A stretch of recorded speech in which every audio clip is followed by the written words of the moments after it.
There he is. This meeting is being recorded. Pick up. How's that? Okay. Michelle, why don't we go ahead and let attendees in? Yes, they should now all be able to join the Zoom. Awesome. Good afternoon, everybody. We've got a lot of folks joining in, so we're going to wait just a few seconds to let the attendees all settle in. Welcome, everybody. Should be a fun afternoon, and I promise I will not talk for an hour.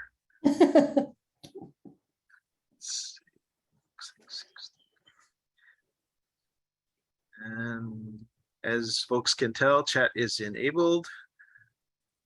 Please don't get too carried away. The session is being recorded, by the way, just as a reminder. For those that need to drop off early for whatever reason, or if you want to tell your friends, we will post the recording on our hawaii.edu/broadband website. Okay, looks like the attendee list is starting to stabilize and we're at 1:31. Why don't we go ahead and get started?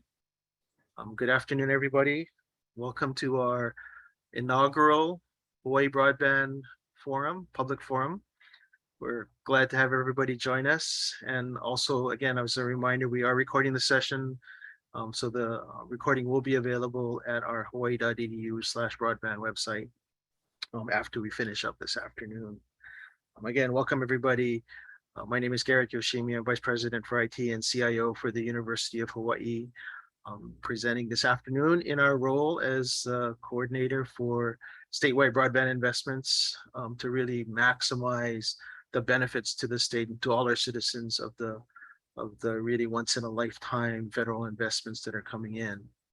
It is my honor this afternoon to introduce our governor, David Ige. David is a longtime friend of the technology space, and I dare to say he is the best qualified governor to speak about broadband of any state in the country. So how about with that as an introduction, Governor, if you could provide us with some opening remarks. Yeah, thanks, Garrett. I really appreciate it. And I think many of you know I've known Garrett for a very long time, as well as David Lassner. And we've been working on technology and broadband for much too long. But I'm so excited to be here with all of you to welcome you to this inaugural Hawaii Broadband convening.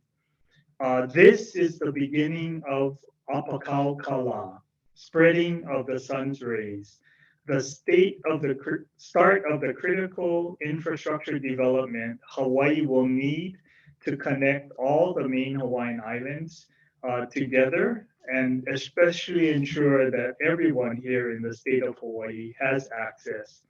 We have the opportunity to leverage almost $400 million in state and federal funding to truly uplift all of us here in Hawaii, every business, every family, the haves and the have-nots, to continue on this tide we started during the pandemic, this digital transformation that is happening before our eyes, by providing a much better foundation that we all need to move forward into the future, by creating truly available and robust broadband to all of the main Hawaiian islands to ensure access to everyone who lives here and who chooses to call Hawaii home. We do know our aging infrastructure threatens our connectivity to the rest of the world, and we must make this investment in order to assure that all of our citizens will participate in the digital world of the future. We know that fiber optic communications is fundamentally important as we move forward. We cannot depend on something that continually fails to connect or limits our ability to connect to the rest of the world. We know that we must have always available high-speed broadband connectivity to ensure the healthcare, the education, almost every aspect of today's digital environment. DBEDT has issued a request for interest to find fixed broadband service providers for a covered partnership with the state of Hawaii as part of our application to the National Telecommunications and Information Administration's, or NTIA, Competitive Broadband Infrastructure Program. With this effort, we are on the move to provide business growth, career opportunities, healthcare, housing, and education to all of our people. When we work together, we can do great things and uplift entire communities like those that we'll be talking about today by creating and maintaining a broadband network that includes everyone in every community in the state of Hawaii. Let the sun shine and continue to shine on all of us living here in Hawaii as we move forward to connect all of us together as a community that will sustain us. I really do want to thank all of you for joining us on this inaugural convening. It is so important that we come together as a community, understand what this once in a generation opportunity presents for us, and then we invite you to be part of this discussion as we identify priorities, and most importantly, we work to synergize the efforts of everyone to serve the entire state of Hawaii. So aloha, mahalo. Thank you so much for joining us this afternoon. Thank you, Governor. Appreciate it very much, and always appreciate the support for all of our efforts throughout the community to help us reach everyone every time. And it's really the intention of all of the investments is robust, reliable, affordable broadband, everyone, every time, all the way around the state. So thank you very much. Let me have our folks put the agenda up for today. Next slide, please. What we'll do is we've got a kind of a content-packed session for you this afternoon. We're going to kick it off with a kind of why we are here, what's broadband all about. We've got a very famous local author and consultant that will kick us off, Ka'ala Souza, to give everybody an idea about what the broadband stuff is all about and where we're going to go with it and why it's important. Then we'll drop into a few short sessions discussing the federal funding opportunities to enable us to close the gap in where and how some of these investments will work for us on a statewide basis. We're going to have a couple of presentations from two really exemplar projects that are already going on in our community. One from Joan Canfield for Hawaii Literacy to talk about digital navigators in our public housing. And then a second one from James Lee, Program Manager for Lanakila Pacific, to talk about one of their Kupuna digital literacy programs. And I do note that if you look up the program that Lanakila Pacific runs, the threshold is 60. So there are some of us on this webinar today that absolutely qualify. So we're going to sign up for the program as soon as it's available to us. With that, and we will end with Q&A. So we hope to have some time at the end for questions and answers. Please use the Q&A box on the webinar to go ahead and queue up your questions. We'll get them answered as best we can at the end of the session. And if we run out of time, we will absolutely post follow-up information on our website, in addition to the recording and the slides from the presentations today. So without further ado, let me turn the platform over to the world famous Ka'ala Souza. Yes, we're Oh welcome. my goodness. All right, Kala, we're going to hand it off to you, our digital All right. equity ambassador. Please All right. take it away there, sir.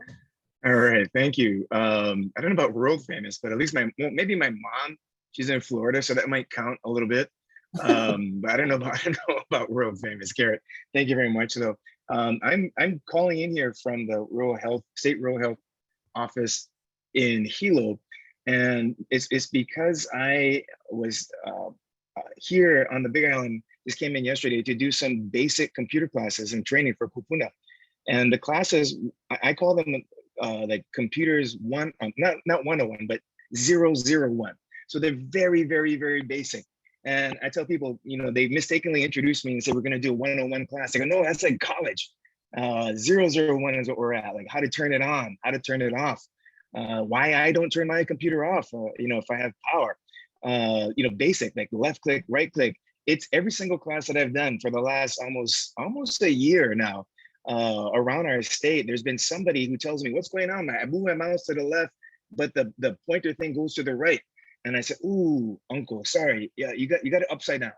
And I think what happens for those of us who are on this call is that we sometimes forget. That's what happened to me, that what we understand, what we think of in terms of basic computer skills, a lot of people don't have. So let me start with this. I have a limited amount of time. I think Garrett told me I have 45 minutes. And so I don't want to waste a single second of those 45 minutes. It's like, I'm just kidding, Garrett. I'm just joking. I think what you should be looking, I don't know what you're looking at right here. Does the slide say there's a digital divide? And if you're reading this, is that what it says? Perfect. That's what I hope it says. But so there is a digital divide. And if you're reading this, you're probably on the good side of it. And by that, what I mean is you have a computer. That means you have a device, you have something that can connect to the internet. You have something that can do this Zoom thing that now is so ubiquitous for us. You know how to use it. You have the skills, you have the abilities to be able to use that computer. And lastly, you have broadband internet access. And so, today I'm supposed to be talking about like a broadband basics, a 100 level class. But I think you might go into a little bit deeper, maybe a little bit lower level even than that, because I can only understand it almost like a Maslow's hierarchy of needs, where we're talking about food, water, shelter, clothing. If you don't have those things, you're not living, right? You're not going to be alive very long. But the thing for us is that if we don't have these things here that we all on this call have, I don't even know who's on this call, but I know you have some kind of device. I know you know how to use it because you're on this Zoom call. And I know you have some broadband internet access because Zoom is requiring 25 down, at least, I think, or something, that I heard is like they're requiring a lot of broadband speed to get onto this. So these are the three things that we need to have. If you have those, then we have a solid platform. We have a solid a place to start from. We have these opportunities. We have what people are going to recognize as legit options. But if you don't have them, we're in trouble. So I'm going to talk just a little bit about broadband. I am kind of that old. I'm not old like Garrett old, like qualifying, sorry, for some of these programs, but I've been around for a while. Like I started teaching computer classes at Kapiolani Community College when I was doing before there was an introduction to internet classes. So I was doing I remember Windows. Anybody remember this kind of stuff here? Windows 3, 3.11. You remember that kind of stuff? I mean, I still love the game Minesweeper. So if you're too young to remember Minesweeper, you're just, you're not OG enough here. But I remember that. I remember this too. I pulled this up. I hope you can see this. This is like some history from Wikipedia of internet connection speeds. And I think I came in on this right around the 9,600 bits per second. That's like 1984, a little bit after, maybe I was around 88 or so. Anybody remember those kind of times? Do you remember the sound that you would make when you connect? I remember the 14.4 modem. You would click on that and then you'd be like, and you sit there for a long time. I remember one of my first jobs, I had a 28.8 modem and I was supposed to be doing research on the internet for online banking. This was before banks had online banking access. And so I remember trying to find data on it, but I would push the button to click on a web link and then I would take a nap. I'm not kidding. And then when I would wake up, it would still be downloading a page. So I've been around for a while. When we talk about what broadband is, let's just scratch this whole thing out, this whole kilobits. I don't even know, I can't do that kind of math. But I remember the 28.8, then the big deal, the 56, and they were like, what? We're getting all kinds of speed. But essentially broadband for us is speed. Yeah, does that make sense? Broadband here is speed. You're fast. You're faster than even I could dream of back in the day when I thought that like the 56, whatever was going to be like, oh my gosh, this is the life. But I copied and pasted this. Shout out to Verizon. It's just like the first thing that came up. But their definition was, what is broadband? According to the FCC, the definition of broadband internet is the minimum of 25 megabits per second down and 3 megabits per second up. And so broadband provides high-speed internet access, blah, blah, blah, technology, fiber optics, etc. So these are the kind of things, like, I'm not a hardware person. I'm almost all software. My kids are hardware. And this is why I'm so excited about what our state is doing here, because I'm on like two of the legs of the stool, which is providing people devices, computers, laptops, and then helping them to learn those. But what I can't do is the bigger infrastructure issues. I just can't make that happen. But you know, like I go around. I was here yesterday at the Office of Aging. We did 2 classes. They were all Kupuna. Last week, I was doing a couple of classes in different parts of Oahu. I was in the West Side. Before that, I was on Quiet the week before. So I've been doing a lot of this. And one of the questions that I ask people is this right here. I ask them all the time, hey, what do you guys do on the internet? I mean, what can you do? And I said, only please share with me the legal things. I don't want to know what the illegal stuff that you can do. I just give me the stuff. The number one thing that, well, this was a class we did. This was out in, let me see. I think this was Maili on the west side of Oahu. Jason Momoa's dad was over there. It was so funny. It's like it's just fun to have, but there are a bunch of kupuna there. There's a couple guys who are younger than me. I'm like, easy, why are you in my kupuna class? And they're like, we are kupuna. Just like easy, you know. Lauren from DBED came by to help as well. But I asked those questions. What can you do with the internet? You know, what do you guys do? So everybody like yells out answers. The number one answer that I get all the time from people, number one, shopping. You know, like, even if you don't know how to use the internet, you somehow know how to spend money on it, right? So that's a big deal. Then we get all kinds of people sharing, and this is like, again, almost everywhere. I haven't been to Maui yet, but we're scheduling Maui now. If I can get an email, you know, somebody hook me up with that. I want to do that too. But this is the kind of stuff that they tell me too. We want to stay connected to family, friends. Work from home is something that you can do too. I was talking to somebody here, this rural health office here in Hilo, and Janice, he was telling me that, you know, some days I work in office, a lot of days I can work from home because I have a fast enough internet connection. But she said just recently she'd be driving around with a hotspot, and she had like a Verizon versus AT&T, and she said that she had to look for a hotspot. But this is work from home, distance learning. These are things that people are doing. Telehealth is one that an uncle came in yesterday. He was an older man, and bent almost horizontal, you know. And he came in. He said, one of the reasons I want to come here, to get this computer that you're offering and learn about computers is because I want to be able to meet with my doctor. Netflix also comes up a lot. People, and then one lady yesterday, this one auntie, she said, you know, I heard about the NBA finals, watching it on YouTube TV too late because I wanted to watch it. I wanted to sign up for YouTube TV, but I was too scared. She said, I couldn't do it because I had to put my credit card on it, you know? So she came to the class to learn how to get the NBA finals on. So a couple of things about this broadband for us. We start talking about, we know that broadband is fast internet connection. That's what it is. And there's good news, bad news on this kind of stuff. And the good news is this, I found this, I had to check this with Bert Lum. Like Bert is he's like the OG guy, you know, like for me, I call him whenever I have questions on like old school stuff and what's happening now. And we're talking about this here. And one of the first points on this is that in 2022, Hawaii is ranking 6th among states in broadband annual ranking of internet coverage, speed, and availability. That's fantastic. You know, that's the good news here. You know, we have 97.8% of us are access to wired or fixed wireless broadband. And the sentence underneath it is really interesting to me is this means that roughly 0 in 10 Hawaii residents are not able to purchase an internet plan of at least 25 down and 3 megabits per second up. And that's that FCC definition again, right? So 0 in 10 are not able to purchase this. And here's the challenge for me though, because I saw this. And in fact, one of the first times that I've seen some data about our broadband life here in Hawaii a couple of years back, I actually went back to my source again, Bert, and I said, what's the problem?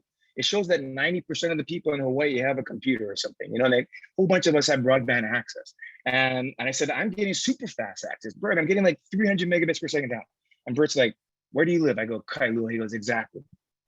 And so, you know, there is a digital divide. And, you know, if you're on this call, you're on the right side of it. And that includes me too. And there's people that I know that are not. And this is one of them. I actually literally have been in people's houses, putting in computers, helping them get connected. These guys don't even get off the bed. This is over in Waimanalo's DHHL Kupuna housing, and that's Nini Al. She works at DHHL, and my son in the background too. because it takes a long time to set up a desktop computer in a Kupuna's house.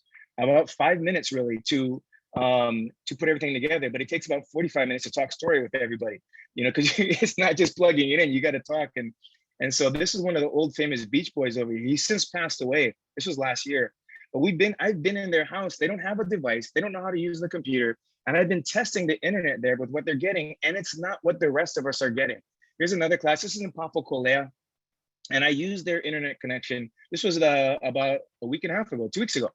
And we had a whole bunch of kupuna coming in. I'm not limited to kupuna because, you know, just one of the, I think the mistakes we have is that we think if you're young, you know how to use a computer, and if you're old, you don't. And that's just not true. And I got a lot of kids who are super, super good on TikTok and Instagram, but you know, they can't use a computer. So, but this was at Papa Colea. I got some internet speeds there. This is one of my first classes at Molokai. Everybody's like, you know, this was back in the day, so we were still wearing masks and everything. It was pretty nuts. This was just last week in Nanakuli, and that's my son again, and Hinano, a couple of people helping us over there. We're giving them those computers. These guys are coming in with no computers, and I always ask people, how comfortable are you? And they go, oh, okay, I'm about a 5 with computers, and that's the wrong question, you know, because they have the mouse upside down. So it doesn't, you know, there's things that we don't know what we don't know, and so they come in over here, they're just thrilled, don't have a computer, and we start looking at where these gaps are. And this is a map from the Hawaii Internet Speed Map. And you can see Honolulu over there. It has a big giant greens all over it. And a whole bunch of that is like where I live on the windward side.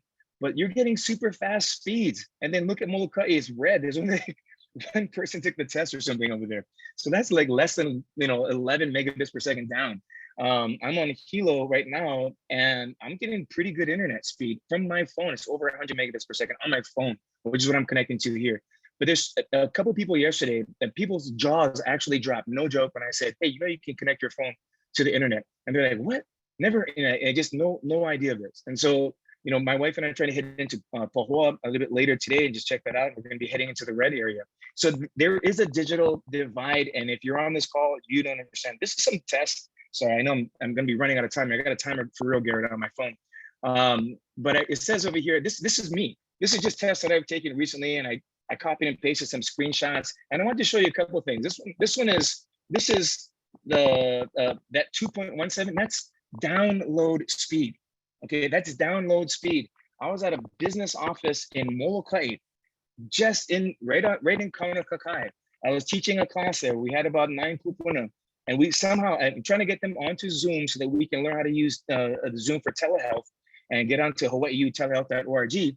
And we just couldn't get on. And it was, you know, that's 2.17 megabits per second down, right? The FCC is saying 25, 5 or something, right? For 25.3. And I'm getting 2.17 and 0.18 Molokai. And, you know, it says Honolulu, but that's Molokai, because I went to go check where I was in 427. And then I looked at this one over here, 310.22. This was in January, March 10th. And that's 8.12, 4.73. That's Papa Colea. Okay, that's me and Papa Colea using their internet connection. And the minimum that the FCC is saying is 25.3. And then Bert tells me today, he says, you know, that was an old one. He says, people are telling us now that 25.3, we're considering 25.3 unserved. Okay, 25.3 is not underserved, but unserved. And so, you know, some of those other ones, like this one up over here, this is 6.5. This is just a couple weeks ago. That's 186.71 down, 300 up. That's me. That's me in Kailua. I was just doing a speed test, and I was feeling kind of slow on my internet speed. I'm sorry. I just feel so arrogant to me. I was feeling kind of slow, like something's wrong, and I'm getting 180, almost 200 megabits per second down. Blows my mind. So again, if you're on this call, you know, you're on the Zoom thing, there's a digital divide. You're probably on the right side of it because you have a computer, you know how to use it, and you have broadband internet access. That's the 3 legs of the stool. If you're missing one leg of that stool, we're in trouble. Now, this is critical. And almost everybody that I speak to is missing more than one leg on their internet stool, on their computer device, digital stools. So I have people coming with no legs at all on this stool. And there's a couple places here. This is the lower left-hand side. I was on Kauai about a month ago. This guy in the upper left-hand side of this was a maintenance worker, does yard landscaping for a low-income housing place. And they wanted him to come into the class because they've switched since he started, they switched to an online computer-based daily job project work platform, and he couldn't fill it out. So he can't do that. The other classes in Kapolei from the Council of Hawaiian Advancement, Uncle Skippy on the bottom. I was at his house, gave him a new, it's an old laptop. It's like an old MacBook, 2009 MacBook. But this is the thing. If you have those three legs of the stool, you have internet access. And we're not talking about like 25.3. That's the minimum. That's not even, that's underserved. We're talking about meaningful broadband access. And Bert's telling me that's at least 100 megabits per second down. And if you can get 100 up and down, you're good to go. So this is what I'm absolutely counting on, Garrett, you guys, Governor, Bert Lam, the broadband Hui, because those are the things that is so far beyond me. I can go give out computers. I can teach a class. That's the easy part. You know, Kelly Withy from the AHEC department, they're getting us free computers and to get, getting computers, get funding for that to give to people. And that's the easy part. The other hard part is getting broadband, meaningful broadband. And that for me means that we're not thinking about how slow it is or how fast it is. It just works for us. We don't think about that fact that we're breathing right now. We're just breathing. But once you can't breathe, once you start walking up the stairs, you start running, whatever, then you start realizing how important areas, that's the thing. So there's a digital divide. If you're reading this, you're probably on the good side of it. One last thing, please, if I can just share this. There's some people that don't even know that they're on the bad side of the digital divide. They don't even know what opportunities they don't have. They don't know what job possibilities they could have had. They don't know what remote work is. They moved to Washington, they moved to Texas, they moved to Vegas, because they don't even understand the possibilities that exist with meaningful broadband connection. There's one last quote that I want to share with you from a guy in Molokai who told me this. He said, we're used to being last. And this part about being last for me is, he says, that's what we do. We're used to being last. We just take it for granted. He's not mad. He just says we're used to being last. And sometimes I think in Hawaii, we may think a little bit like that. I just feel like a little bit like, hey, all the other states are getting stuff. And so for me to see that we're at, 6th place on that is great. With the digital literacy stuff that Jill is doing, the Workforce Development Council is doing, the broadband stuff that Bert is doing, we're not even close to being last there. We're actually near the lead. I've challenged every other state in the country. Let's do a digital literacy challenge. We want to be the most digitally literate state, digitally ready state in the country. And I want to keep that lead up, but I just don't want us to have that we're used to being last kind of mentality. And I think that we want to get used to being first. We want to fight for that. So, hey, Garrett, thank you very much for being on this. Governor, thank you for starting us off. And it's been a privilege and an honor to be a part of this. Thanks, Carl. I really appreciate it. And that the term meaningful access, we're going to use that all over the place, because that is really what it's all about. It's not just getting connected, having a piece of equipment. You have to know how to use it. You have to have the skills to be able to connect. And those are the other legs. So there's actually more than 3 legs to that stool. There's a bunch of stuff we have to do, not just connection and equipment. So we're talking about meaningful access using human and technological infrastructure. So it's a super big deal. Thanks. I really appreciate it. And I think everybody can appreciate the stuff that Ka'ala is doing. Talk about visiting all the corners of the state. We're gonna ride that for a lot more, because that's super important for us to keep everybody involved. Hey, Gwen, can you go to the next slide? Yep, there you go. So what I wanted to do was just talk about, again, thank you, Kala, for all the great stuff. We are going to post the slides, so everybody, just FYI, we'll post the slides as well as the recording, so you'll have be able to check out the information again after the session is finished. What I wanted to do was start us out in talking about some of the programs that are available, and just really quickly, I'm not going to spend a bunch of time on this. And again, the slides are available later. If you got questions about specific programs, there's a lot of material posted by the federal government, as well as a lot of folks that are distilling the information that's available online. So please feel free to ask. It doesn't have to happen just here. Ask us later on, drop us a note, drop us a note on the website. We'll follow up with you directly to make sure we can share information. But I wanted to highlight just a handful of the programs that are really the tip of the spear of the several $100 million that the governor was just talking about. It was this is just an amazing time to be able to look at the amount of federal support that's going directly to this area.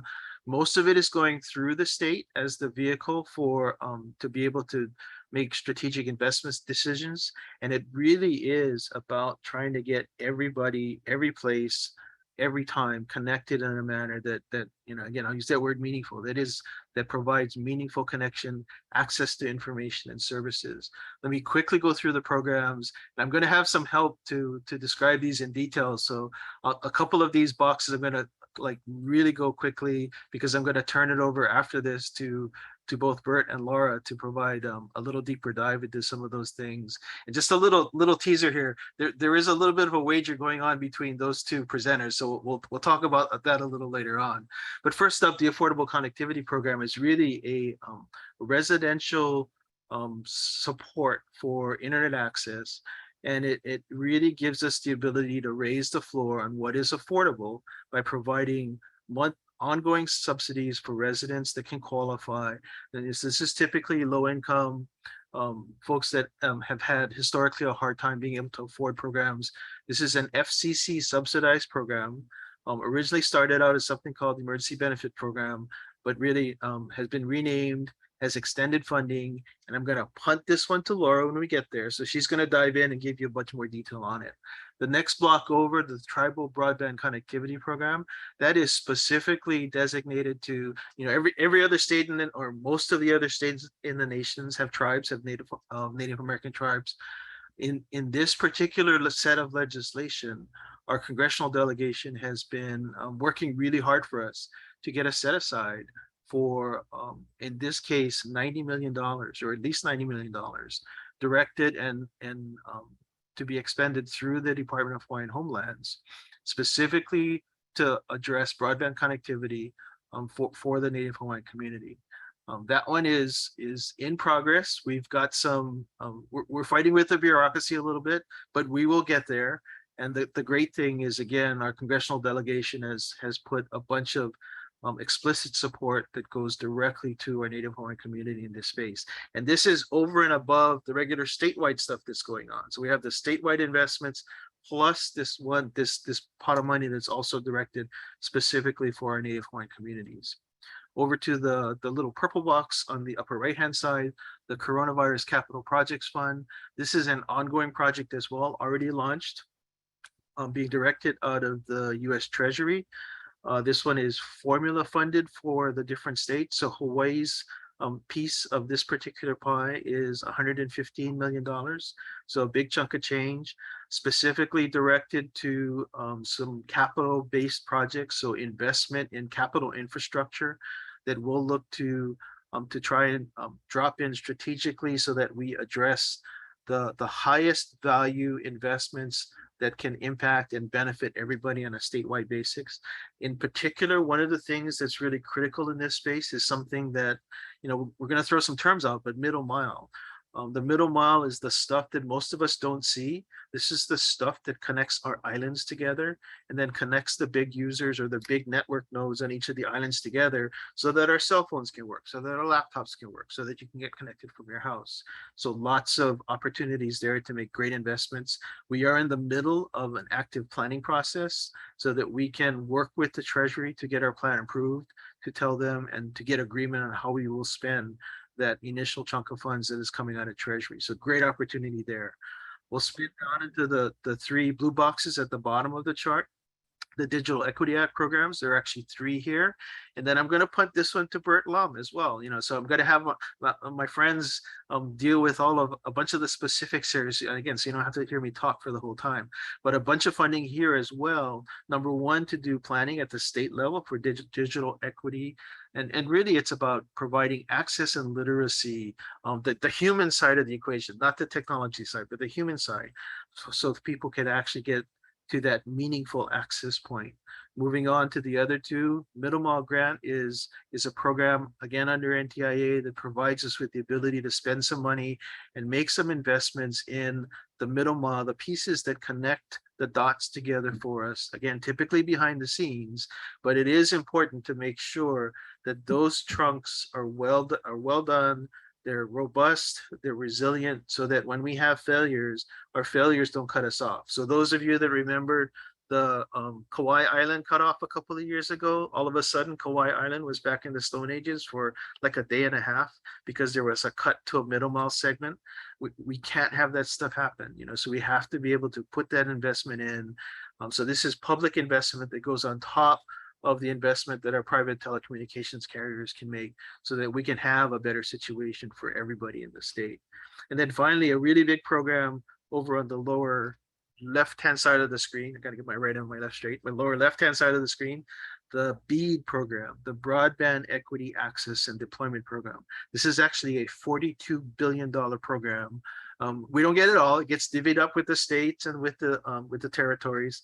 But the great thing here is each of the states starts at 100 million, and then the rest of the funds are allocated based on a formula that will drop out of a bunch of maps that the FCC is working on right now.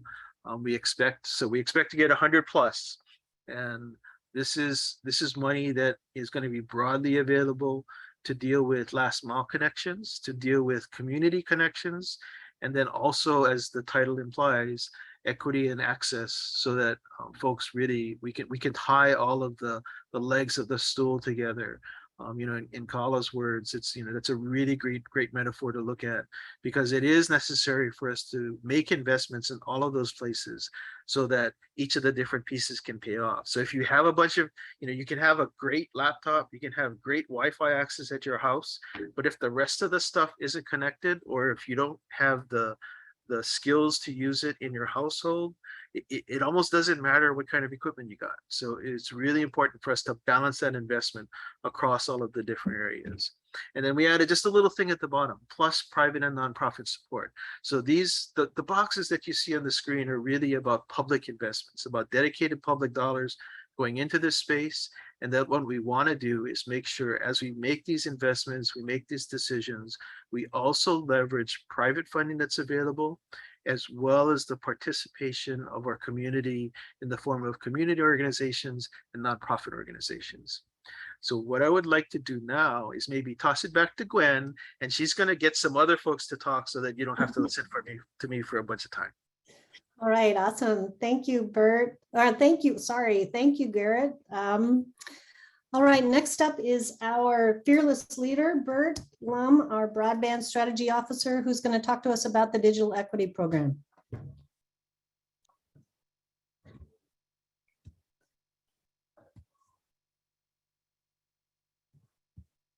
Sorry, I think you're muted.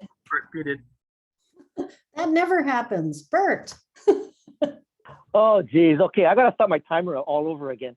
You know, I just said mahalo Gwen, mahalo Garrett, mahalo Governor, and I wanted to say to Ka'ala, hallelujah, amen, I believe. Okay, so thanks for that presentation. And you know, the challenge that I have presented to my colleague Laura is that I promise to keep this under 5 minutes, because I get the pleasure of talking to people for like an hour and a half during the broadband hui, and it's going to be a challenge for me just to try to do it in 5 minutes. But what I will do is do a little bit of a deeper dive into one of the blocks that Garrett put up, which is the one that said Digital Equity Act. And within the Digital Equity Act, and what I did was I kind of went the route of I'll put some of the official NTIA slides up so you can get a sense as to what the NTIA is putting out there. This is the National Telecommunications Information Administration. So the Digital Equity Act really has 3 programs, and the first program is this state planning grant. And so this is numbers that are being shared across the country. So $60 million, Hawaii's part of that is going to be about $570,000. So I'm in the process of putting together the application that will go into the NTIA, and it's due on July 12th. So that will lead to the next phase, which is the actual writing of the grant. And so the grant will be a year-long period, okay? So that will then lead to something called the capacity grants. And that will be sometime in 2023. We estimate that there will probably be about $14 million for capacity grants. And then that will then lead to another program called the competitive grant. So that's a little further out, but these programs are over a 5-year period. The planning grant is 1 year, but then the spend for the capacity grant is a 5-year period. So that's kind of the timeline that we're working on with this Digital Equity Act. Next slide. One of the things that the Digital Equity Act focuses in on is something called covered populations. So what we're going to be looking at is these specific populations and how can we bring digital literacy, digital inclusion, and digital equity programs to these populations. So they include low-income, aging populations, our kupuna, incarcerated individuals, veterans, people with disabilities, people with language barriers, racial ethnic minorities, and rural communities or rural inhabitants. Next slide.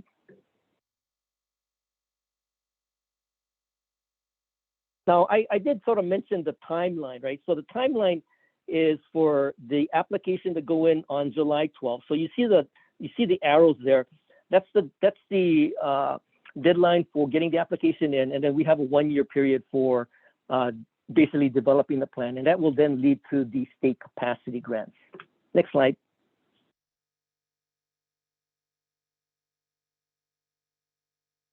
Okay, now this is a key slide. So I shared this on the Broadband Hui yesterday, and BEAD, which is the program that Garrett and Gwen are working on, and it stands for Broadband Equity, Access, and Deployment. And a slide that I saw in a recent summit that I went to, BEAD without the E, without the equity is bad. So there's a strong linkage between the work we do with digital equity and the work that UH does with the BEAD program. So you can think of it this way, Garrett and I are kind of joined at the hip on how we interface and how we provide the linkages between the work that's being done in digital equity on the Digital Equity Act side, as well as how the BEAD program looks at digital equity. So we're tightly coupled with how we approach that, because not only have we been doing this with the Broadband Hui for the last 116 weeks, but the NTIA wants us to really show the tight coupling between the two programs. So that is our objective, and that is what we're going to do. My time is up, and I've done it in less than 5 minutes. Mahalo, everybody. All right, awesome, Bert. Thank you. All right, so now I'm going to turn it over to Laura Artsball, our telehealth and health access coordinator. The floor is yours, Laura. Go ahead. Aloha, mahalo, Gwen, and mahalo to everyone. Hope you're having a wonderful day. I'm here to share about the Affordable Connectivity Program, its benefits, how to apply, challenges under the program, and how you can join Hawaii's efforts in closing the digital divide. But first, I'd like to share a little bit about Hawaii's community outreach story, and then I'm going to leave you with some resource slides. Knowing that this was going to be made public, I wanted to be sure you had information available to you. Next slide. So in February of 2021, the FCC announced the Emergency Broadband Benefit Program, EBB for short, which ended in December, and then it was replaced with the Affordable Connectivity Program. I'm going to use ACP. At that time, there was no funds available for marketing outreach or language translation.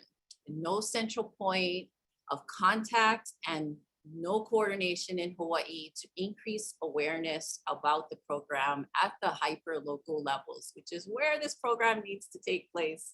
So in March of 2021, thanks to the Broadband Hui, I created a core group of about 8 people that led to the formation of our community outreach Hui, as well as our volunteer translation Hui. Crystal Clear Communications came on board thanks to some funds that the Broadband and Digital Equity Office cobbled up together. They created the flyers as well as our social media accounts. And thanks to our volunteer translators, there were 11 languages translated, which included our Pacific Islander languages as well as Olelo Hawaii. So as of today, under the ACP, grants will be made available, but we're still waiting for the FCC to establish their grants program. Next slide. What is the benefit under the ACP? Well, residents could get $30 a month towards their internet services. Those that live in Hawaiian homelands can receive up to $75 a month. Additionally, residents can receive a one-time $100 discount towards the purchase of a laptop, desktop, or tablet. Next slide.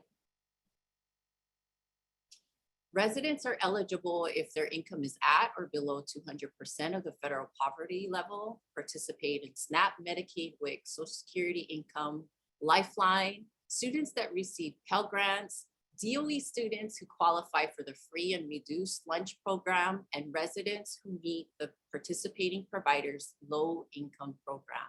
Next slide. So there are 2 steps to enroll. Apply online at acpbenefits.org, where folks can print out and download the application and mail it in. And the second step is to contact your participating broadband provider. Next slide. Under the EBB, we learned a lot of lessons. There were challenges here. One of the major ones was that participating providers were upselling their plans. Consumers who walked into retail stores were often faced with staff who didn't know about the emergency broadband benefit. Some consumers also felt that they were forced into more expensive plans. Next slide. So those challenges were lessons learned under the EBB. They turned into consumer protections under the ACP. Now consumers under the ACP could apply the benefit to bundled plans, to old legacy plans, to existing plans. And if you had credit problems before, or if you had needed to apply the benefit, but you were having some trouble with your previous plan, you could still get the benefit under the ACP. I think what's important under the ACP is that folks could apply the benefit across the board. I think that's what's most important about this program. Next slide. The other part about the program, if anything you take away from this slide, is that there is $14.2 billion on the table nationwide for Hawaii residents to tap into, and all they need to do is apply. There's about 100,000 families in Hawaii that could potentially qualify, probably even more. If that's the case, at $30 a month, we could be bringing in about $3 million per month in Hawaii out of that $14.2 billion. As of today, there's been at least 2.3 million claimed in Hawaii. That's just only from January through March. And the device benefits about $211,000. The largest ACP qualifier right now, there's about 86,000 students that attend DOE schools that are part of the community eligibility program. All of those students, all of those households qualify for this program. Next slide, please. Next slide. Now it starts the resource slides. What I'd like to do is to share with you the links that are available that were created locally. The first bullet is our local link to DBED's, the Hawaii Broadband and Digital Equity Office. You could learn more. There's flyers there that you could download. There's a list of all the DOE CEP schools, as well as FCC information. They also created a complaint line where folks could share their concerns with the ACP. Next slide. We'd also like you folks to know about our Twitter account at Digital Equity Hawaii and Facebook at Digital Equity Hawaii as well. And there's also some resources that I put on here, links to some of the participating providers that shared some of their programs. Next slide. We encourage you to become an outreach partner. There's some resources here. Please do email me if you have any questions. Next slide. And I just want to mahalo everyone. Really, aloha brought us all together. Thank you so much for this opportunity to share. That concludes my presentation. Mahalo. In under 5 minutes. Great. Thank you so much, Laura. Okay, we're gonna. Well, I was just going to say that, you know, it was a little over 5, but she did such a great job. I will yield my award to her, which is a lunch. I will take her to lunch. She's done such an excellent job managing the whole ACP process that no matter how long she took, she would have gotten a lunch. Mahalo, Bert. Good luck getting a table at Betty. Thank you so much. Great. Okay, well, thank you for those great presentations. We're going to switch gears now a little bit and talk about some of our digital navigators and others that are out in the community. And our first speaker is Jill Canfield Takasaki, the Executive Director of Hawaii Literacy. So welcome, Jill. Hi, thank you so much for inviting me and giving me the opportunity to share a little bit about our digital literacy pilot. Next slide, please. Our mission is to connect the 1 in 6 adults that struggles with reading and writing and children from under-resourced communities with the skills and resources they need to empower themselves to succeed. We do this through our adult literacy, one-on-one tutoring, English language program, bookmobiles, parents achieving literacy program, and our family literacy libraries.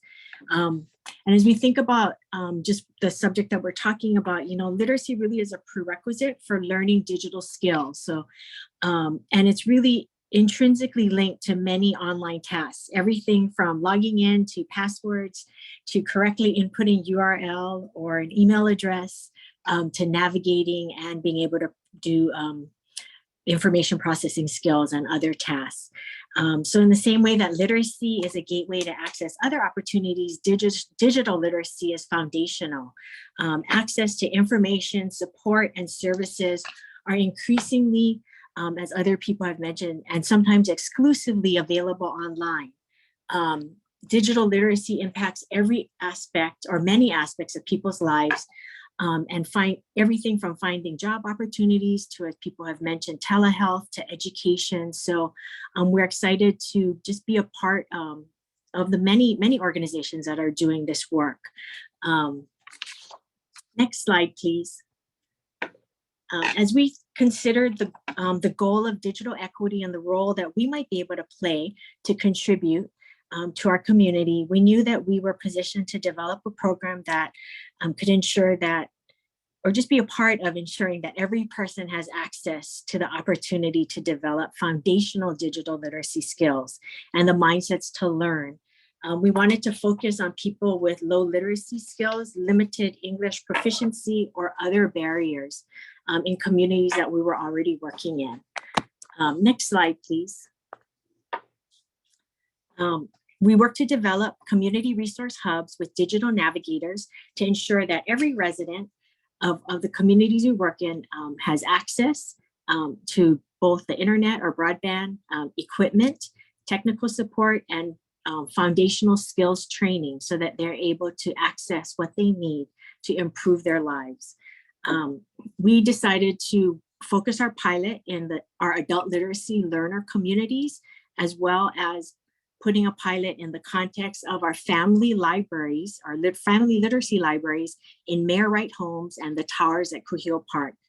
The foundational classes that we offered mirrored the same type of content that Ka'ala offers in his classes.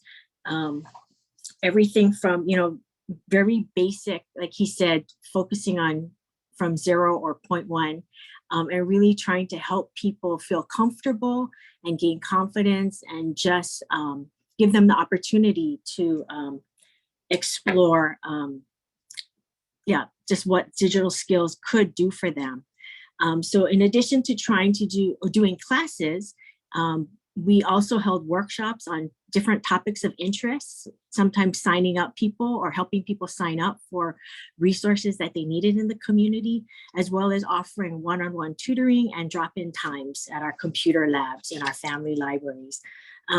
We found that it was important to help people kind of discover and identify the needs and gaps they might have, help them to understand And we try to always understand their unique needs and try to really personalize the support and that we were providing.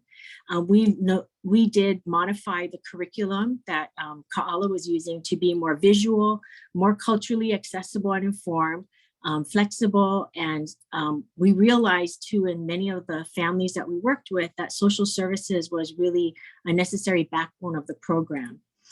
We tried to really build on and establish relationships of trust in these communities where we have been working for many years. We tried to focus also on cross-training and empowering community-based health workers that we partnered with, as well as people, former learners in our program, and people who would help provide leadership as this program grew. So just really trying to create capacity and sustain our work in the communities so that people from the communities could lead and grow the outreach and impact of our programs. Excuse me, the people that we worked with, or even whether our staff or the partners we called digital navigators, that really were critical in closing the digital divide that everyone's talked about, and really trying to connect people by helping to help them to explore the opportunities that were available, and really trying to make sure that what we provided was really a holistic approach to many of the needs that people might have. We did initial assessments that really tried to help us and the individual learn about not just maybe the need that or something they could benefit from, but helping them to be able to connect to those needs. We found that in addition to the things that Ka'ala mentioned, we also found a lot of interest as well as in medical health information, looking for jobs or getting basic skills to be able to connect with new job opportunities, as well as just being able to connect with people and communicate. And next slide, please. So digital literacy and the internet connectivity really been called the super social determinants of health because they encompass or serve as the backbone that impact all other social determinants of health that are listed on the slide. So these are just the condition. I hope you can see them. I know it's a little bit small on the font, but just different conditions in the environment where people live and work and play and worship, and that really can impact their health, well-being, and quality of life. So as you can see, the social determinants are listed on the slide and grouped into these 6 domains. And so there's unfortunately often contribute to wide health disparities and inequities that we are all trying to be a part of resolving or mitigating. Where there's not only low digital literacy skills acquisition, but there's also a correlation with low literacy skills. And so that's why we really wanted to be a part and work with others to really develop programs that can effectively reach and help people connect.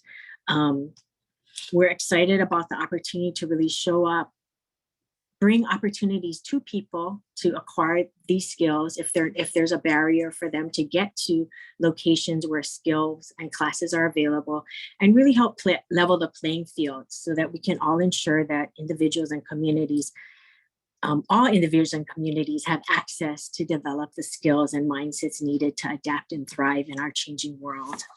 Next slide, please. So just a little bit of demographics. On the next slide, you can see that those are the different areas where people in our pilot lived or worked, lived. And so the over 82% of people that joined our program initially had no access to the internet. Next slide, please.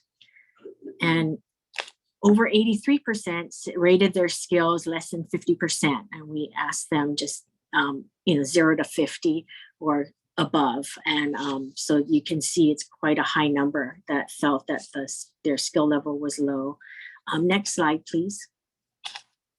Their employment status, people in our program, almost 62% were unemployed. And you can see also there were people that were underemployed and working part-time. Next slide, please. So as we consider our pilot, and I apologize again, the font is really small. Just as we consider the pilot and the challenges and opportunities that we encounter, just wanted to share a few thoughts.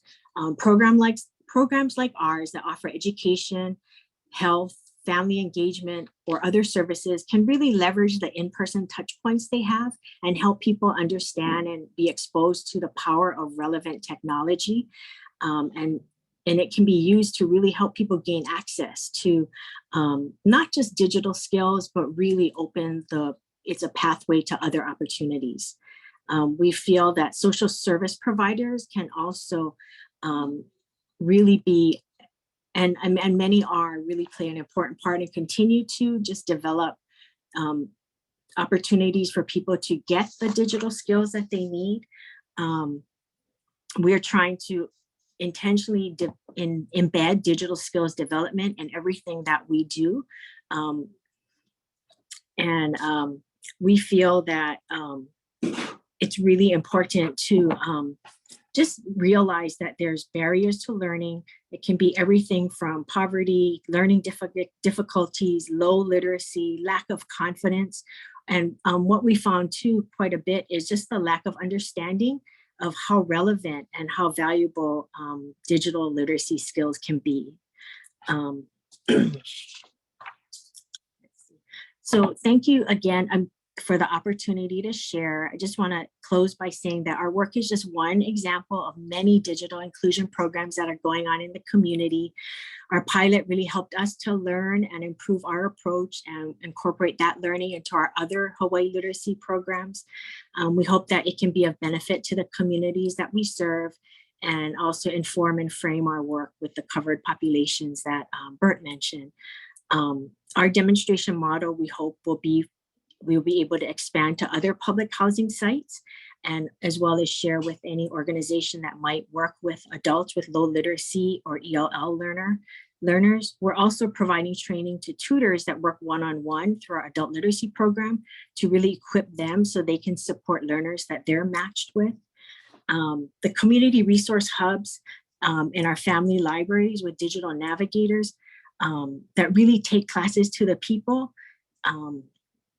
is part of our grassroots approach to digital literacy, and I believe a critical component to the overall digital inclusion efforts that we all are trying to work on.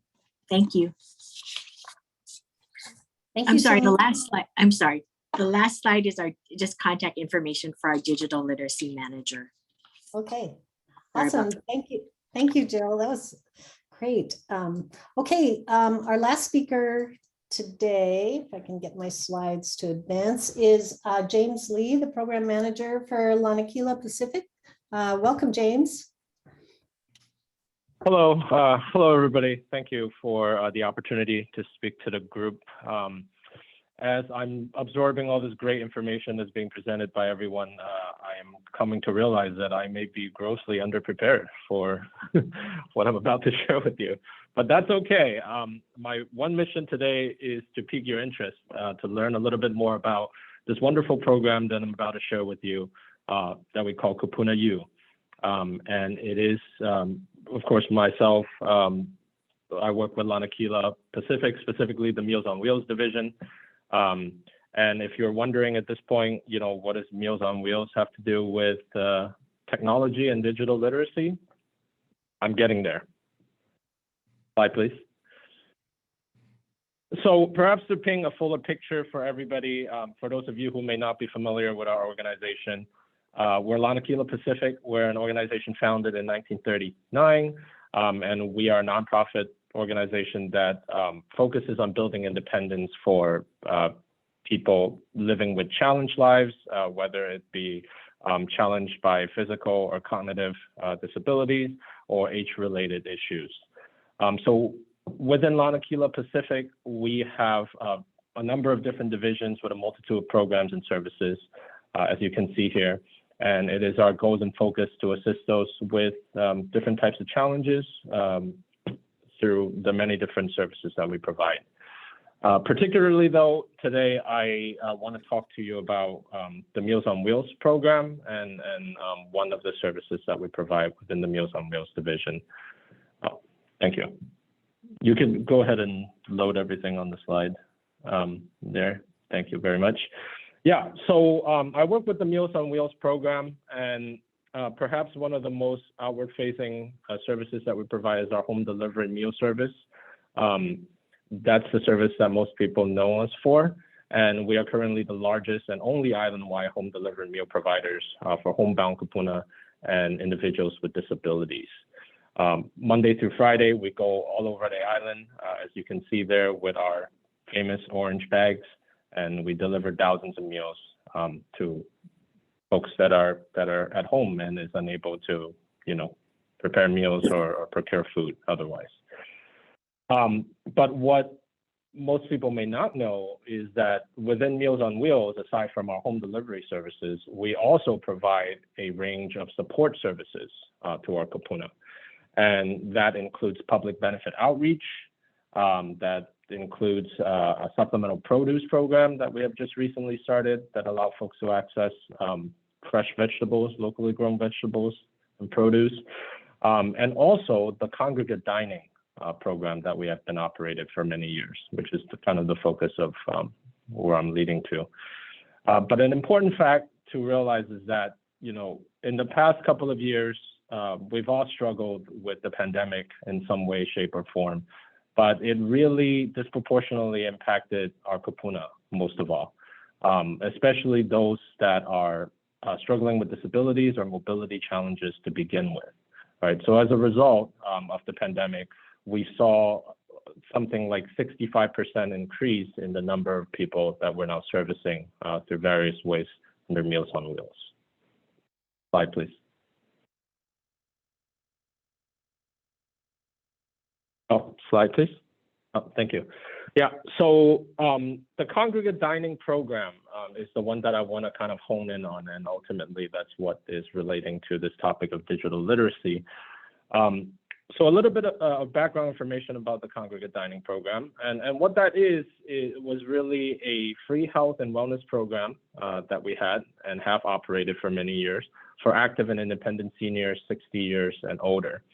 And how this program has always been operated is in the form of kupuna wellness centers. We had numerous sites all over the island. Think about, what a day center, a day activity center might look like for seniors. And that's what we did. So it is a space that is open Monday through Friday. Our kupunas can come and participate in various activities. Some days we would do physical exercises. Sometimes we would do arts and crafts. Sometimes we would play bingo, and sometimes we would go out on a hike, on a walk in the neighborhood. So it's an activity center model. And we also, of course, as part of Meals on Wheels, provided them with nutritious meals as part of their participation. So hence congregate dining, congregation, socialization, recreation, and nutritious food. At its peak, the wellness centers served over 400 active seniors weekly, island-wide. So we really had a number of these sites in the community, and it became a great place for folks to be. And for some of our kupuna, that's their whole day. That's their routine. They come to the center in the morning, they see their friends, they hang out, they participate in activity, and they eat lunch, and then they go home. It became kind of a routine for a lot of our older adults in the community. I'm getting to this. Unfortunately, since 2020, the pandemic hit, took us all by surprise and brought along with it all the public space restrictions. We had to shut down all of the wellness centers all around the island, right? And that really took a lot away from our kupuna. And, as I said, for some folks, that's their routine. And for them, it really took away a great opportunity to socialize and be able to participate in activities. Slide, please.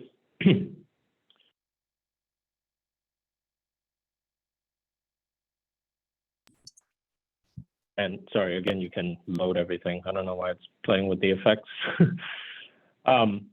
So like many other senior service providers in the community, we had to adapt to the pandemic, right? It's not that, okay, now the wellness center is not able to be operated, then that's the end of congregate dining, right? Like many others, exactly like what we're doing now, we made a pivot to technology, right? Adapting to the new normal. We took our activity model online, right?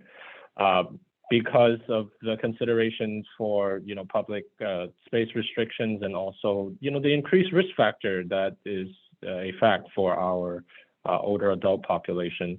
It was no longer feasible to have 20 kupuna in a room in a tight space, and let alone eating together. that was just not doable in the time of the pandemic. So as a result of this, we were forced to adapt. And what came out of that adaptation is two programs that operates in tandem. And one we call Kupuna Tech, the other we call Kupuna Connect. And as we made these adaptations during the pandemic, two facts became clear to us. Right? One was that technology is becoming increasingly inevitable in all aspects of life. Never more true for our older adults, right? Nowadays, many of the previous presenters have mentioned, it's a necessity. You want to renew your license, you want to do a doctor's appointment, you want to get an appointment somewhere, what do they tell you? Go online, right? Download this app, scan this QR code, right? All of these are, foreign languages to some of our older adults, right? So, but nevertheless, it's becoming more of a necessity than ever, right? COVID or not, we always say technology is no longer optional. And another thing that we've come to realize is that, utilizing technology, these virtual methods of congregation and socialization can provide similar value to their in-person counterparts, right? It is possible for folks to sort of escape the shackles of isolation by talking to people and engaging with an online community, right? So the two programs, Kupuna Tech and Kupuna Connect. Slide, please. So when we first tell our kupuna, hey, the centers are closed, now you got to go online to participate in activities. You got to join a Zoom meeting, and do a teleconference. A large portion of them just looked at me and said, huh? Right? So, we realized that there's definitely a gap in folks' ability to operate their devices. So, even before we're able to integrate our activities online, there must be a step before that where we get folks acclimated to this new way of, engaging socially, right? So that's why we started the Kupuna Tech program, which is a series of digital literacy classes that we offered all around the island. It is a 12-week-long curriculum. We cover very basic things like, how to get on a teleconference, how to turn on your device, what type of device there are, right? So exactly like many of the previous presenters had mentioned, technology 001, right? That's very much what this is. So, we hosted classes in all over the community. Like I said, we partnered up with the library system, and we were able to have classes in a number of different public libraries, the community centers at different community parks. Following social distancing requirements, of course, we had very small classes, 3 to 5 people usually, properly spaced out. And I think one of the great features of the class is we offer practice devices for folks to use. And to entry-level folks, that is a very important thing, right? For them to actually, hold on to the device and be able to play around with it and kind of see beyond a conceptual level what we're talking about and how easy and beneficial some of these things that we're teaching can really be, right? And the goal of these classes is to get folks online ready, right? That's our bare minimum goal, for them to be able to gain more confidence and comfort in operating their devices, and so that they can open up this new way of social engagement. Slide, please.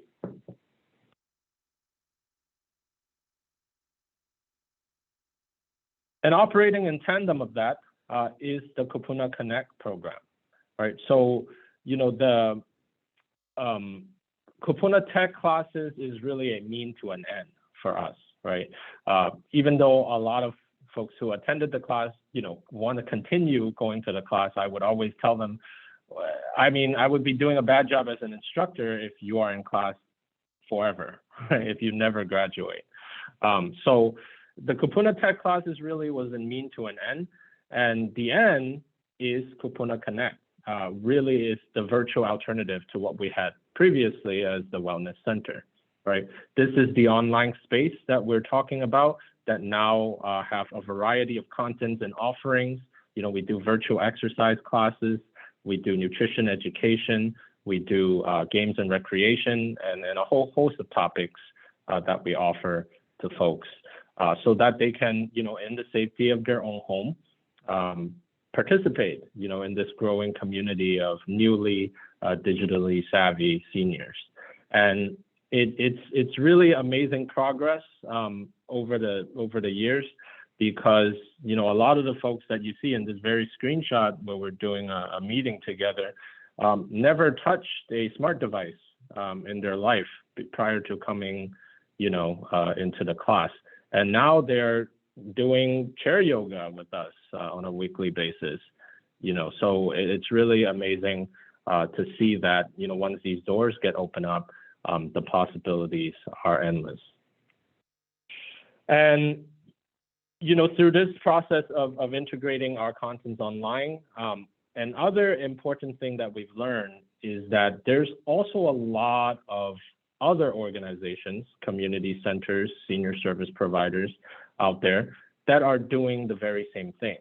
In fact, feedbacks from our own participants are telling us, oh, I wish you would have this class at a different time because it conflicts with my class at the Y, right? I wish there is a calendar or some kind of unifying way for me to see everything that's out there so that we can pick and choose what we like. And now that we have the ability to do so. Well, slide, please. That brings us to what we see as the future of this congregate dining model, right? We see that as we adapt to this digital age, the only way that we can do so meaningfully is through community partnerships connected by technology. Slide, please.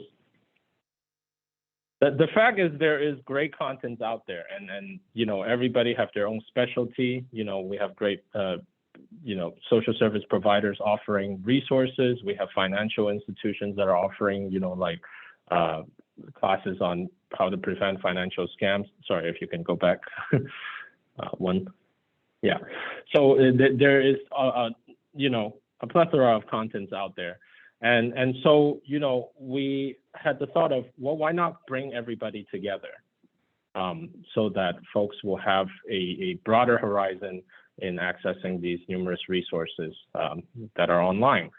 And very fortunately, through the Administration of Community Living Innovation Grant that we have acquired, and through great community collaboratives like the Kupuna Food Security Coalition previously and the Kupuna Collective, we are beginning to develop this platform that does exactly that, where service providers and entities in the community can come together and share their great online and virtual offerings to our older adult population. We are designing this platform for it to be easy to use, and we're talking and targeting outreach to senior service providers that have virtual offerings. If you have resources that you want to share with Kupuna, you will be a great candidate to join this partnership. And that finally brings us to Kupuna U, which is exactly what we are creating now. And, you know, a little bit behind the name, when we think of a space where folks can come together and learn and socialize and have fun, the imagery of that of a university campus come to mind, right? So we call this platform Kupuna U, and it is exactly what it is. I don't know if you can see it very clearly. It is a unifying calendar of virtual offerings in the community, right? So, you know, if you are a partner organization, you can post classes or events or sessions that you're hosting virtually on this calendar. And as a participant, as a user of Kupuna U, you can look at this calendar much like a class catalog, and you can pick and choose classes and add to your own schedules, your own calendar. We can go to the next slide. And it's as simple as that, right? So you browse the content in this unifying hub. You can open individual events and see what it's all about. That's a particularly fun session that we did a couple of days ago. We call it the Gross Food Day, where we talk a lot about food and nutrition education. So that was a lot of fun. You can add the classes to your own interface on your calendar, and very simply on the day and the time that the class is offered, you can join the class with the click of a button, right? As the providers, when you upload the event, you set up and create all the details of the event, and you are able to link your, the one-click join link to the meeting to the button there. And in terms of design, that is as simple as it gets, right? Because we're designing this platform for our older adults to use. We want it to be intuitive, and we want it to be, clear. So those are very much the design philosophies behind it. There are a couple more things on this slide, I think. Yeah. So exactly what I said. It's a web-based inventory of virtual content offered to everybody on the platform. Anybody over 60 can join the platform. It's designed to be intuitive and simple to use. And yeah, for partner organizations, it opens the door up for you to offer your contents to a broader audience. And for our Kupuna, it really unlocks this gateway for them to access different resources and programs and services in the community. So that's our goal. That's what we're hoping to do in Kupuna U. There's a lot more to say, obviously, about the platform. And my goal today, again, is to whet your appetite a little bit about this project. And hopefully you take down my contact information that's here and shoot me an email, give me a call, and I'd be happy to tell you more about Kupuna U and even schedule a tech demo with you to show you kind of what the platform is capable of. But I think the one thing that I've learned today, listening to all the wonderful presenters, is that, we're still with this platform operating under the assumption that people have internet access, right? And obviously the step that precedes that is people have to have meaningful way of accessing the internet.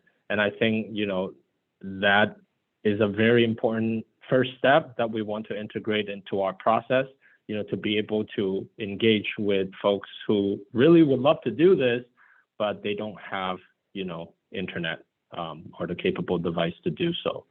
So, thank you very much. That's all I have. And I look forward to further conversations on this topic. All right, thank you. Let's thank all of our speakers. Those were wonderful presentations. We all learned a lot. Okay, now we're moving into our Q&A session. I'm going to stop sharing my screen so we can see each other here.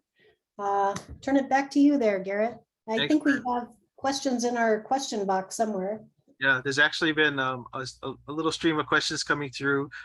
We have dropped in some answers to them as we go. And again, we'll save the Q&A as well as the chat to post together on our website so everybody sees what's, you know, you kind of see what the different threads we're going through. Most of the questions, at least some of the questions have gotten some answers to them. I won't say that we answered every question to the degree that we needed to. I wanted to hop on a couple of them just for clarity, and then I'm going to ask Bert to maybe take on a couple of them as well. We have about 5 minutes left to take a few of these questions. So for clarity purposes, and this is actually a good question on the Native Hawaiian organizations, to help clarify. I think Greg has to drop the question in to help clarify. The tribal broadband connectivity program dollars get directed to the state via the Department of Hawaiian Homelands, and the intention is to spend them for the benefit of the Native Hawaiian community. Having said that, a bunch of the other programs, including the slate of digital equity stuff as well as BEAD, provides a bunch of opportunities to get everybody involved. So we actually see that while there is this concentrated stream of funding specifically to the Native Hawaiian community's benefit, there is also you know, kind of broad-based benefits that we would like to make sure that involve everybody across the community. So, you know, pretty useful just to, you know, make sure that folks have the opportunity to stay involved. I think we're going to post a little feedback form, and you should also be receiving an email from us at the end that include, oh, magically the feedback form shows up. And there's also going to be an email, magic, also going to be an email coming from us to all the registered folks that registered for the webinar to also be able to respond, as well as information on the website. Let me maybe ask Bert to jump in on a couple of the digital equity questions that are posted. Yeah, thanks, Garrett, and thanks, James, for that presentation. You know, the thing that I wanted to also add is the fact that, you know, the community is really what's going to help us get to our goals for digital equity, because you are the front line. And as Laura was rolling out the EBB and ACP, you know, we were trying to reach out to all the frontline folks that were already in the communities, already providing services to those communities. And how do we enable them to do more when it comes to this digital equity goal that we have set for ourselves? So, James, I mean, you guys are right in that sweet spot, and we will keep you posted. And of course, I've already invited you to our broadband mailing list. So you'll be inundated with broadband stuff. Okay, so to that point, Thank you. You know, Philip asked a good question, and this kind of ties to the idea of economic development. And he mentions blockchain technology, as well as some of the newer technologies that are entering into our 21st century. And what we've looked at in terms of digital literacy, digital equity, it's the spectrum of services that get us from entry level all the way to advanced skill sets. And what we are really, I think, very cognizant of is the fact that, you know, we're trying to create the environment for all people to take advantage and benefit from the technology. It's kind of like the democratization of technology. And also you can think of it like the democratization of the value creation process. And so how do we do that? And really, what we're trying to do is more than just enable people with the technology. We want to try to see if we can help diversify the economy and create more opportunity for people to delve into areas that they're of interest in. And they can do it from Hawaii with, you know, with the broadband access and the digital literacy and digital skill upskilling that we're looking at providing. So with that said, what I'm trying to do on the DBED side is look at what constitutes the digital economy, and can we look at measurements of where we are today and how do we improve over time. And so what we like to do is look at the key sort of metrics that we're in 2022. We're going to be rolling out as one of our programs a digital readiness survey. So we'll get companies to start taking the digital readiness survey, and then as programs start to come up, and again, this is where, you know, we're going to be looking to the community to help roll some of these things out. And of course, our sister agency, Hawaii Technology Development Corporation, as well as other partners in the community like the True Initiative. These are folks that already are in the space of rolling out some of these newer technologies, and we will encourage that, and we would like to basically partner so that there's an opportunity to not only take advantage of entry-level capability, but how do we encourage this sort of pipeline so that we can get people into the pipeline and into a highly skilled job that comes as a result of this digital economy. So that's kind of the vision, and that's what I think we're all working toward. I hope that sort of answered that question. Thanks, Bert. Appreciate it. So for folks on the call, it looks like we've held on to most of the attendees for most of the time. Thank you very much for sticking with us. We are actually right at 3 o'clock. I noticed Governor popped on. Do you want to provide a last closing comment, Governor? No, I just really wanted to thank everybody for participating in this first inaugural connection with all of the community. We do know that the more engagement we get with the community, the more successful we'll be as we work to prioritize projects and identify the areas that we need help with. And then clearly the areas that we can all work together to move forward. So I'm really excited at where we are at. We do know that there are a couple of opportunities that will be coming from the federal government down the road. And I really feel good about where we are. We have the right players involved with the project here in the islands. And I do think that we can develop a program that can become a model for the country, just in terms of how we are able to connect all communities and see everyone benefit from broadband connectivity. So thanks to everybody for participating today. Thanks, Governor. Appreciate it very much. And I think in maybe Kala's slide early on, it was Molokai last. Well, let's go Molokai first, Hawaii first. Let's be out in front of everybody. This is our opportunity to do it. So, again, thank you everybody for attending today. Thank you, Governor, all of our speakers today. Lots of good information. We will post a recording, the chat, the Q&A, as well as, again, if there's stuff we missed along the way, we will follow up after this session is completed. So have a great afternoon, and thank you very much for attending. Have a good afternoon. Aloha. Aloha. Mahalo, everybody. Mahalo, Garrett. Thank you.